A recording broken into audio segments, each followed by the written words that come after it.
Terus setelah dia tidur, itu ada suara langkah kaki bayi katanya.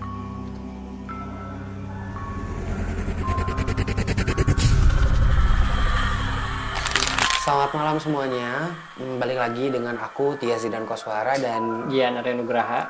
di sini kita bakal cerita-cerita horor lagi. Tapi sebelum itu kita mau namain dulu untuk konten kita itu namanya ACH. Aduh cerita horor. Oke, untuk ceritanya kita masih lanjutin tentang industri K-pop ya, idol-idol K-pop yang diganggu oleh makhluk halus. Langsung aja dari cerita pertamanya kita dengar dulu dari Gian. Jadi untuk cerita sekarang ini dari member aespa yang namanya Karina. Oke, Karina. Jadi Karina ini punya temen trainee sesama SM sebelum dia debut jadi aespa yang sekarang. Temen trainee-nya ini namanya Chaehyun. Sorry ya kalau salah nyebutinnya. Chaehyun ini sekarang ini dikenal sebagai anggota Kepler. Udah debut di Kepler gitu. Iya, udah debut di Kepler. Jadi ceritanya waktu itu mereka lagi latihan dance. Singkat cerita beres lah nih latihannya. Mereka pulang masing-masing. Pulangnya itu naik bis gitu. Nah lalu abis mereka semua masuk bis, Karina nggak lihat Chaehyun di dalam bisnya. Nah di situ dia telepon lah ke nomor Chaehyun. Chaehyun, apa kamu nggak pulang? Katanya gitu. Kan kalian juga masih di sini, kata si Chaehyun ini. Karina bingung di situ karena mereka semua udah di bis kan.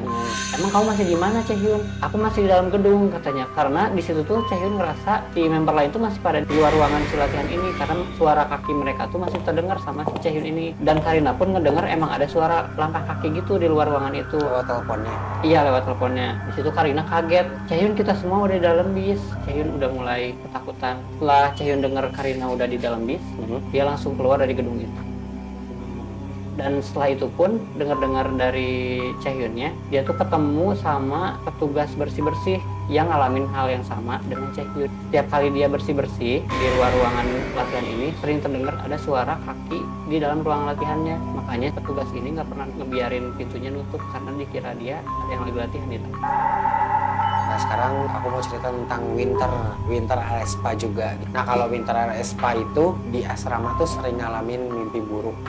Jadi mimpinya tuh berulang-ulang sering ngalamin hal ini. Di mimpinya tuh dia tuh jalan di satu jalanan gitu, lurus ke depan. Tapi samping-sampingnya tuh ada salib. Setiap jalan tuh samping-sampingnya penuh dengan salib gitu. Terus akhirnya Winter jalan aja ngikutin jalannya. Sampailah ke ujung ceritanya. Udah sampai ke ujung, terus Winter tuh ketemu sama teman-teman seusia dia katanya. Akhirnya dia main lah sama beberapa orang ini main. Setelah selesai bermain, terus Winter tuh bilang kayak aku harus pulang kayak gitu. Terus temennya bilang gini yang dalam mimpinya, aku iri sama kamu. Terus Winter balik badan dan kenapa? Kamu masih hidup kan? Terus Winter langsung bangun dan buka matanya. It's so really scary. Oke, jadi buat cerita yang selanjutnya ini dari Entertainment SM, Heart to Heart, namanya Carmen. Oh, Carmenita. Jadi saat itu mereka tuh lagi tour, tapi aku nggak tahu ya turnya kemana karena mereka nggak ngejelasin tempatnya di mana. Jadi saat pembagian ruangan ini, Carmen dengan Jiu tuh nyari ruangan bareng. Jiu tuh nemu satu kamar yang lumayan luas, tapi setelah dibuka, Jiu lihat ternyata ruangannya agak horor. Oke, terus Karena di situ tuh ada cermin yang gede banget di pinggir si kasurnya, dan itu tuh emang suasananya katanya mencekam banget di situ tuh. Jiu udah tahu ruangan itu agak horor dan Jiu bilang ke Carmen, kamu tunggu sini aja, katanya gitu. Tumbalin. Iya, ditumbalin. Habis itu Carmen mau aja dia, karena sebenarnya Carmen ini udah sering lihat hantu katanya. Di Indo. Di Indo maupun di Korea. Dan Jiu pun udah tahu Carmen itu sebenarnya udah sering lihat hantu. Oke, terus?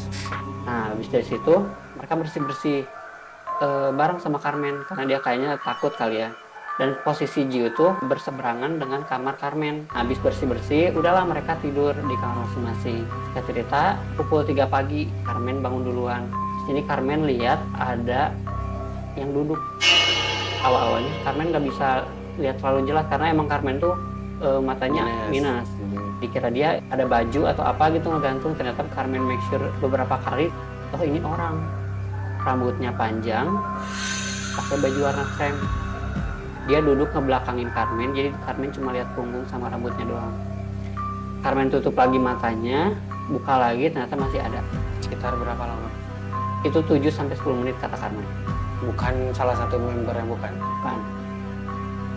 Tapi anak itu berarti agak-agak indigo kali ya? Kayaknya. Karena Carmen tuh bilang habis kejadian itu tuh dia sama sekali nggak takut sih. Udah biasa. Karena udah biasa katanya. Cuman kagetnya itu waktu dia ngeliat pertama aja. Oh iya. Selebihnya dia udah tahu itu hantu. Oh ya udah gitu. Dia udah kebiasa kayaknya. Oke. Next, ini keluar dari Three Big Entertainment. Ini ada salah satu dari membernya Secret Number. Tapi sekarang udah bubar. Secret Number, sangat disayangkan. Sorry, bukan bubar tapi ganti member. Dulu tuh kan anggotanya ada Lea. Nah, kita cerita dari Lea. Lea ini tuh dapat gangguan dari, aku nggak tahu nih, lupa asramanya atau tempat tinggalnya, aku nggak tahu. Jadi waktu itu di setiap kamar tuh dapat telepon rumah gitu, kabel. Tapi itu tuh udah lama banget nggak digunain gitu loh si teleponnya tuh. Masih aktif. Nah, aku nggak tahu deh itu masih aktif atau enggak. Terus setelah itu ada telepon masuk tiba-tiba. Lea angkat dong. Udah lama nggak bunyi tapi tiba-tiba bunyi. Diangkat, terus nggak ada suaranya, tiba-tiba mati. Setelah ditutup telepon itu, ada suara kayak mau ngebuka pintunya Lea. Tapi kan Lea pakai smart door gitu. Nah, itu ada bunyi tet gitu mau masuk. Cuman Lea abain, mungkin itu yang punya unitnya atau member yang datang gitu. Karena Lea bilang dia mau pindah gitu besoknya. Akhirnya udah tuh ditinggal tidur sama Lea. Setelah Lea bangun paginya dia langsung heboh nanyain ke yang lain. Ada yang datang nggak tadi malam gitu. Terus katanya nggak ada yang pernah datang ke sana. Gitu. Tapi bisa jadi itu pemilik unitnya. Ya nggak sih? Udah konfirmasi juga, katanya tidak ada yang pernah datang ke sana. Gitu. Setelah itu Lea pindah. Aku nggak tahu ini pindah rumah atau pindah kamar, pindah lantai. Aku nggak tahu karena Lea nggak terlalu detail ngejelasinnya. Jadi pindah nggak di kamar itu lagi, akhirnya pindah. Terus setelah dia tidur, itu ada suara langkah kaki bayi katanya. Di luar tapi kaki bayi gitu, kayak bolak-balik gitu mungkin ya.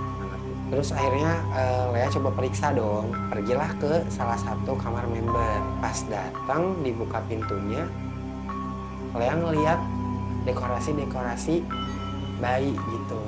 Ada bintang-bintang gitu, bintang-bintang nempel di atap gitu-gitu.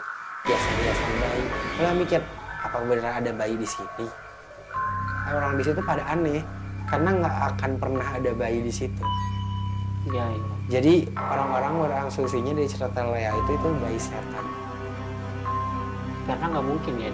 Nggak Gedung mungkin. entertainment Ada ruang bayi. Iya makanya. Setelah kejadian itu, Lea tuh masih terus diganggu. Lea tuh lagi tidur juga. Tiba-tiba pintu kamar Lea tuh kebuka. Tapi Lea lagi ngebelakangin badannya, lagi nggak ngeliat ke pintu. Jadi ada suara pintu ngebuka. Akhirnya Lea capek dong. Lea bilang kayak, udah dong, jangan diganggu terus. Akhirnya beneran berhenti. Terus tapi sebelum itu kata Lea, dia sempat didorong-dorong dulu tuh, didorong-dorong sama hantunya, katanya gitu-gitu badannya didorong-dorong. Terus Lea bales, karena mungkin dia udah capek ya. Lea bales katanya didorong-dorong lagi juga. Gak tau masih mungkin didorong-dorong gitu, setelah gini-giniin lagi, aku gak tahu gimana. Akhirnya dari situ sampai detik ini, Lea tuh masih sering diganggu sama makhluk-makhluk yang kayak gitu. Oke guys, gitu aja cerita dari kita untuk malam ini. Mudah-mudahan kalian terhibur. Jangan lupa kalau misalnya kalian suka, like, comment, and share video ini. Nyalahin juga notifikasinya biar kalian dapat pemberitahuan dan notifikasi dari kita. Jangan lupa juga komen di bawah kalau misalkan kalian punya rekomendasi cerita horor tentang dunia K-pop atau pengalaman pribadi. Jangan bosan-bosan sama konten kita. Sampai jumpa di konten selanjutnya. Bye-bye.